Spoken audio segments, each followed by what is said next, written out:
Oh, it's a rough life, ain't it? I hope you're comfortable, kiddo.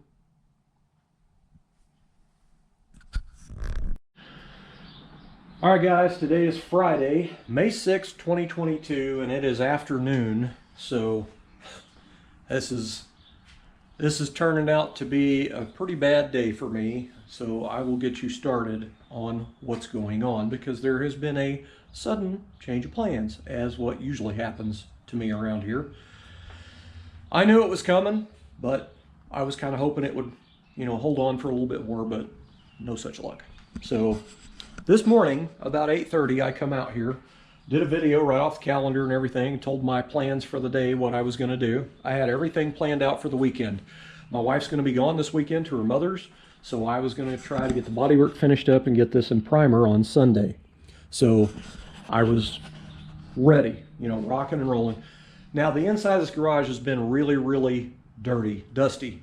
I've been doing bodywork on the four-door out in the driveway underneath the carport, but the dust, when I'm sanding, kind of some of it makes its way in here. So the hardtop was covered in dust and everything else in here. So what I did was I pushed the four-door out this morning and I used my leaf blower and I blew out all the garage and everything, and then I blew off the hardtop and then I started wiping it down. And I needed to go to the store this morning, the grocery store. So I loaded up the dog and we go to the grocery store in my square body pickup. Now you guys that's been following the channel long enough realize or know that my old 87 GMC square body, it has a little bit of a light bottom end knock to it, light bottom end noise to it. And I knew the days were numbered on that engine. So I just kept thinking, if I can make it a little bit longer. So went to the store, I come back. On the way back, I noticed the oil pressure gauge was showing like 18 or 19 PSI of oil pressure driving down the highway. It's full of oil. I checked it before I left. So I knew at that point something was wrong because the oil pressure's not been that low driving down the road.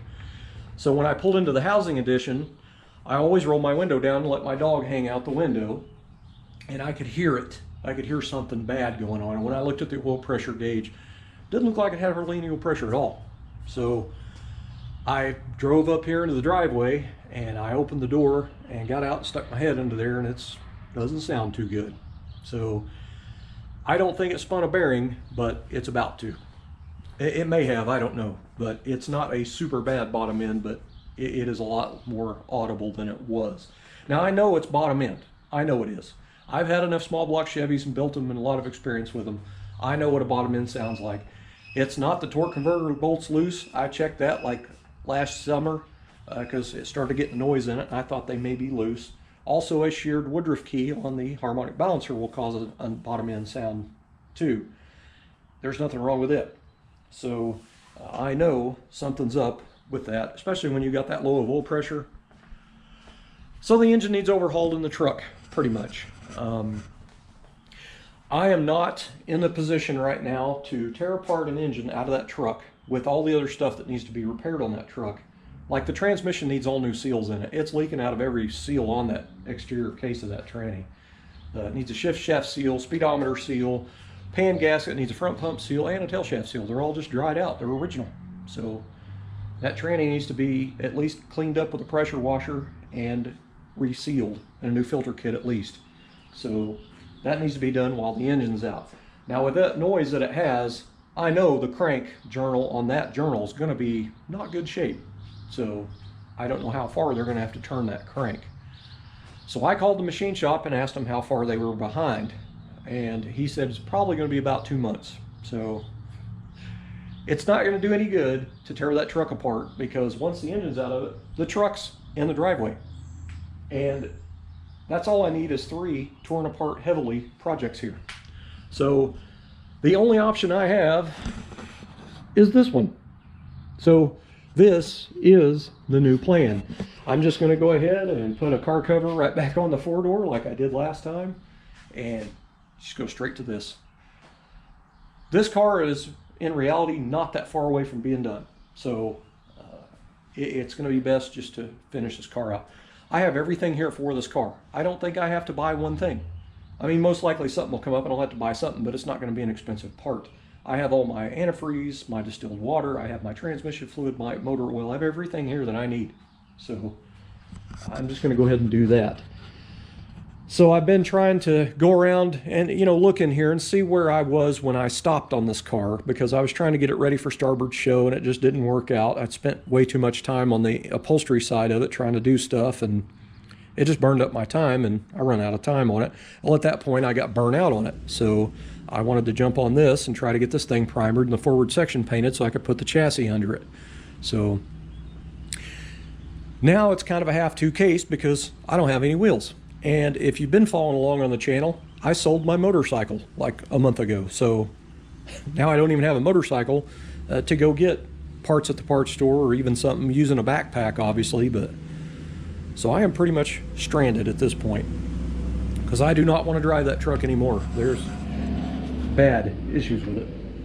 So this car really, when I look at it, it's not that far from being done. When other people look at it, it looks like a ton of work to them. But so getting on to it from where I stopped, I got of course the bottom side of the deck lid's painted. I sanded the top. It's ready to be painted. So this is the deck lid that needs painted. One of the doors, I painted all the doors, fender, splash apron, all that's painted. I wet sanded one of the doors and I started buffing it, and the buffing pad caught the very lower front corner of the door. It actually ripped the foam pad and it took it to primer immediately. So I have to repaint the exterior skin part of one of the doors. I don't remember which door it is. So I need to paint the door again and the deck lid, and then all those body panels need to be sanded and polished, and then I can hang them on the car.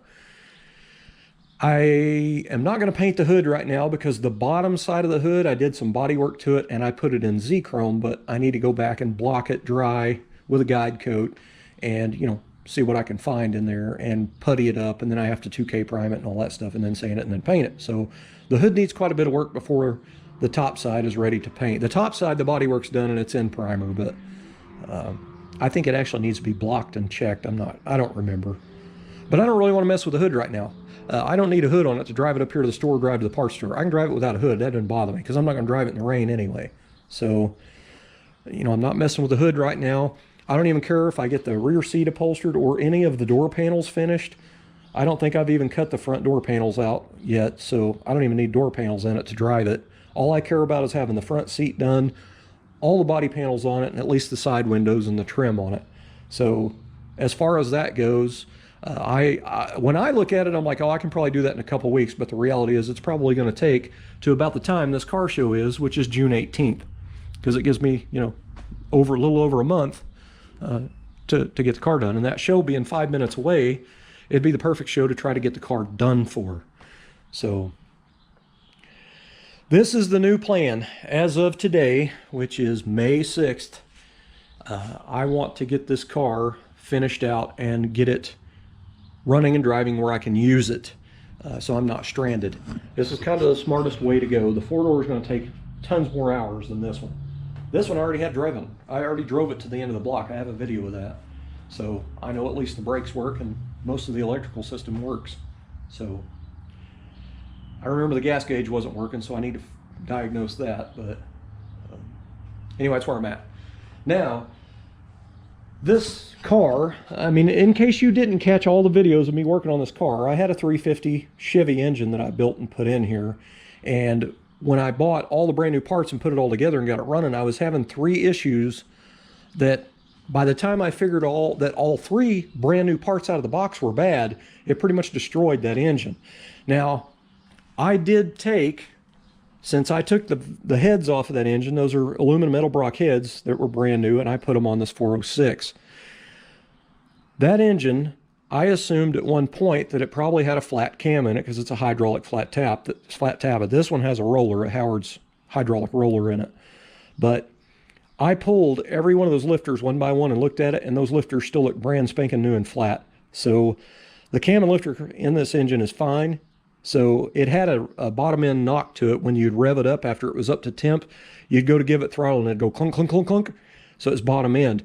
Now, when I pulled that engine out and I drained the oil out of it, you could smell gas in the oil. So with the three problems that I had of those brand new parts, they pretty much together worked to end that new engine's life. So I had a fuel pump that was putting out 8.2 psi, a stock replacement over-the-counter fuel pump, which was overpowering the needle and seat in the Demon carburetor that was brand new, putting way too much fuel in the engine because it was black smoke in this garage with the door open. What else was it? The brand new MSD distributor, for whatever reason, it would take throttle, but it wouldn't idle. So I ended up putting together a distributor out of my junk drawer over there, out of a whole bunch of junk parts, and it started right up and sat there and idled fine. And then the carburetor had, from the factory in the box, one of the air bleeds was metering needles, whatever you want to call it. The tip was broke off down in there. So between those three things, that ended the engine's life, which most likely it was, you know, the bad ignition, not burning a lot of the fuel, and also the too much fuel overfueling the engine, because it took me a few days before I got it figured out of what was going on. So anyway, that is pretty much what happened to the engine in that. So what I did was, instead of tearing that engine apart and having to rebuild it again, I decided to take a 400 small block that I had here that was a virgin block. Had never been taken apart before I got it. And I took it to the machine shop and had it built. So now it's a 30 over 406 cubic inch small block Chevy. It has hypertectic pistons in it. With these Edelbrock aluminum 64cc heads, it's 10.5 to 1 compression. So this thing ought to run pretty decent. I'm not trying to break any records and not trying to run 10-second quarter. I just wanted a car that would run good and sound good. I put a Howard's hydraulic roller cam in it. So, you know, that with the 700 R4 and the 373 posi rear, the car ought to run pretty decent. I do have a brand new nitrous oxide kit. When I first bought this car and started buying all the parts for it, I bought a brand new plate kit for this nitrous oxide NOS system. And I actually started to put it on the car once I put it all together the first time.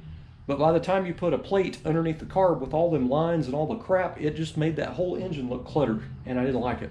So I took it all back off and put it right back in the box. So I have a brand new nitrous kit that may eventually find its way to the car.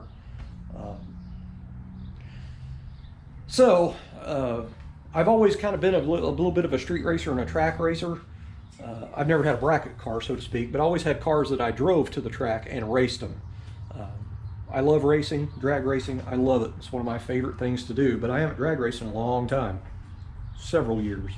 But when I started building the car, that was the idea. It was going to be like a, 11 or 12 second street car. And it's just kind of changed the further I got with the car, and it turned out so nice that I really more or less wanted just a nice car I could drive and enjoy and take to shows.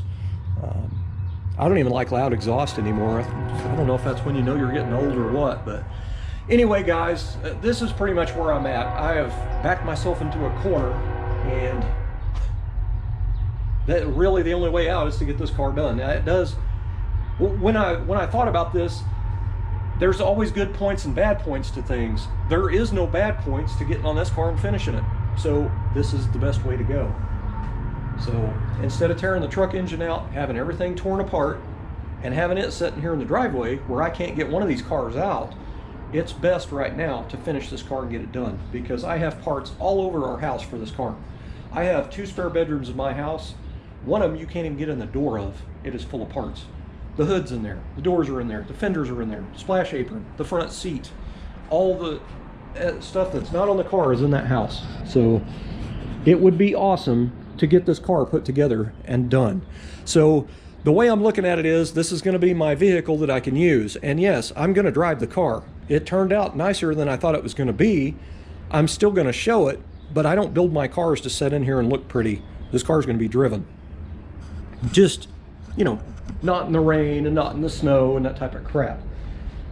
If I get caught in a rainstorm, if I'm out of town or something, that's a different story. But as far as me getting up in the morning and needing to take the dog to the groomer or something, and I come outside and it's pouring rain, I'm just going to call the groomer and say, hey, we need to reschedule. I'm not going to do that. You know what I mean? But, and the reality is, I want one full car show season like this season. If I had the car ready for this season, September, October, November is all the shows I want to hit. The semi-local shows, some of them are like over an hour or two away, but those are the shows I want to hit. And of course I don't want to drive it in the rain until I get all those shows under my belt, because that way the bottom of the car stays pretty clean. You drive one in the rain and it messes up a lot of stuff under the car. I don't want to lay under that car at a car show in the grass or whatever, these outdoor little shows I'm going to, trying to detail the bottom of the car. So I would rather save it and get all the shows in this season dry. And then as far as next season, I might start driving it in the rain. I don't really care. It's going to have all new seals and stuff in it. I don't really care. I don't build cars to sit. I've always driven my cars, but I've never built a car as thoroughly as I have this one. I've done frame off restos, but I've never went through and smoothed the chassis and painted it and detailed it and did the underneath of the car, you know, filled all the spot weld indents and everything and blocked out the pinch welds on the rockers and all that stuff. You know, I've never done that to a car before. So this car, obviously, I want to put mirrors and lights on it, put it on stands at a show to show it off. The only indoor show to do that in for me local is Daryl Starbird's car show, and that's not going to be till February.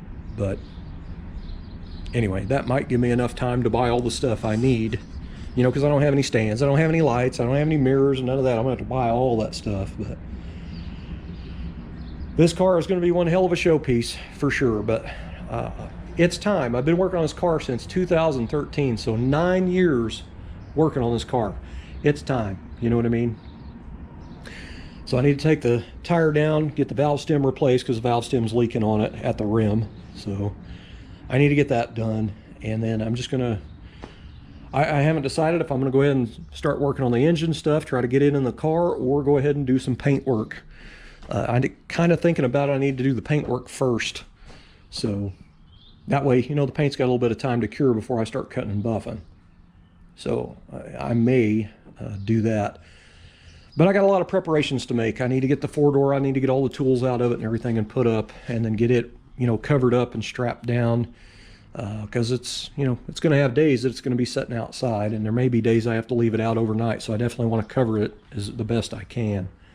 But that's where I'm at. So that's the new plan, guys. Basically, I don't know a final time, so I'm not going to say it's like a 30-day thrash or nothing, because basically today is the 6th. I'm basically just trying to get the car ready to where it's drivable. I don't need a hood, I don't need door panels and all that kind of stuff. I'm just going to do it minimal that I need to actually use the car. But the date to have the car done, I'm going to put for June 18th, so it's like over a month, just a little over a month. And that's at a car show. I've never been to that car show before. I don't know if that's first annual or I don't know what it is, but the only show that I knew they put on over there at that park was a Volkswagen show. And I've been to that one a couple times. I'm not a big VW fan. I mean, I like them. I appreciate them. It's just not something that I'm going to build, I don't think. But so that's where I'm at. I'm going to jump on the hardtop. So I hope you guys are on board too, because pretty much doesn't matter, because that's all I can do anyway. So engine's done, it's on the stand. The intake's not bolted down, it does not have the flex plate. There's the flex plate right there. That was a whole new, that's a whole nother 17-minute video talking about that pile of garbage right there. That was a big, huge mess, but I need to get the stand up on the engine hoist. I need to get that put on, and you know, then mate the transmission to it. But that is where I'm at. It sucks, man. I absolutely hate it walking out here every day and looking at this car in this shape, and because this is so close to being done, you know what I mean? Especially when I got to drive it to the end of the block and back that day. I mean, that was, I had a grin on my face you couldn't have wiped off there with a shotgun, you know what I mean? I gotta get started.